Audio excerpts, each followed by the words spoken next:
Hello mga kakonsyapa, naranasan mo na ba yung napapagod ka na sa kakabenta tapos parang kahit anong effort mo, kulang pa rin? Kamusta nga po ba ang buhay natin sa real estate?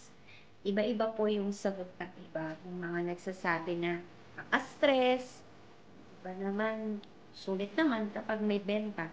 Pero yung totoo, kapag nasa sales ka, resulta yung basehan. Hindi sapat yung sipag, magaling ka magsalita o madami kang tripping, kung wala ka namang benta, wala ka rin kita. Minsan parang yung ang bigat, pag walang sale, parang ang palpak mo, ganun. Pag walang benta, eh di wala kang income. Pag walang resulta, parang useless lang. No? Nakaka-pressure yun. Pero ito po yung mindset shift na gusto kong ibahagi, mga kakonsyapa. Hanapin po natin yung problema, yung sinusolusyonan ng servisyo natin. Example po, hindi lang tayo nagbebenta ng bahay. Tinutulungan natin makamit yung pangarap ng magkaroon ng tahanan. Kung ikaw po ay isang problem solver, hindi ka lang ahente, may advocacy ka.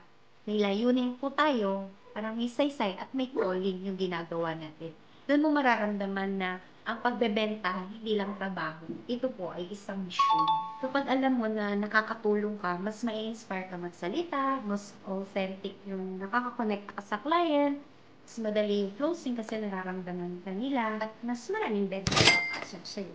So mga kakonsyaba, kung nararamdaman mong sumusuko ka na, balikan po natin, bakit po ba tayo nagsimula? Tanungin po natin yung sarili natin, anong problema yung tinutulungan po masolusyonan? Doon ka ulit lalakas. Please like, share, at comment po sa video nito for more information at kung may suggestions po kayo sa comment. At kung gusto mong matutunan pa kung paano maging purpose-driven sa pagbebenta, message niyo lang po ako. This is Natalie Concha of VS Concha Realty. Laging tandaan, real estate is for everyone.